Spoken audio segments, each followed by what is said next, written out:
Hi everybody, it's Jen Sheffer. Thank you so much for joining me for today's training tutorial on the new Breakout Room feature in Google Meet. This is available to GSuite Enterprise school districts, and we have this available to us in Burlington. So to launch Breakout Rooms, we're going to be here inside a Google Meet, and we're going to hover on this Activities button up here on the upper right-hand corner. So when I click on Activities, you'll see Breakout Rooms is one of the first options available to me. So I'm going to click on Breakout Rooms. By default, Google has set up 2 rooms for us, and they name these rooms Breakout 1 and Breakout 2. As the teacher, you can change this from 2 rooms to however many rooms that you need. You can also click on the names of the rooms and rename them as necessary. You can also drag participants into different rooms if needed. So it's a simple drag and drop interface. So if I needed to move Catherine to Breakout Room 2, I can simply do that. Once I have arranged my students in the appropriate room and I've named them, I can go ahead and click on Create. You'll notice that me as the teacher, I'm in the main room, but once those breakout rooms are in session, I can join whichever room I need to meet with my students. So I could join Breakout 1 to see what Caitlin is up to in Breakout Room 1. You'll see here that I'm joining that now.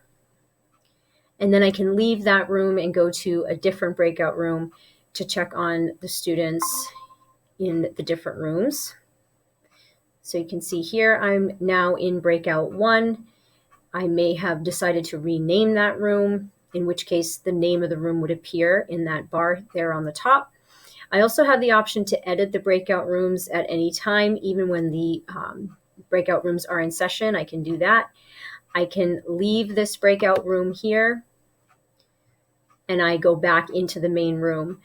So it gives me the indication here that I'm returning to the main room. And I'll also want to make sure that I end the breakout room session before I end the call. So that's a very important best practice when dealing with breakout rooms and when working with students in different breakout room sessions. We want to make sure that we end them. So I'm going to go back to the breakout rooms. It's bringing me back. And I'm going to click right here where it says End Breakout Rooms. I'm going to end the breakout rooms. I get the notification asking me if I want to end them. Yes, I do. I'm going to click on End Breakout Rooms, and then they will be ended.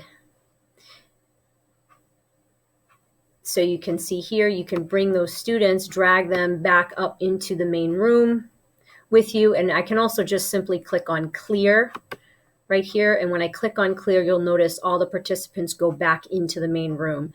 So again, that's a best practice to bring everybody from the breakout room back into that main room to have a closing meeting before you end the call. And again, making sure that all the students leave the meeting before you do as the teacher. So breakout rooms seem very intuitive and will be a great way for your students to collaborate in small groups or work independently, depending on how you choose to use them. I hope you have found this tutorial helpful. And if you have any questions, please do not hesitate to reach out to me or any member of the BPS EdTech team. We will continue to provide you with updates on GSuite Enterprise features as they become available. Thank you so much for watching. I'll see you soon.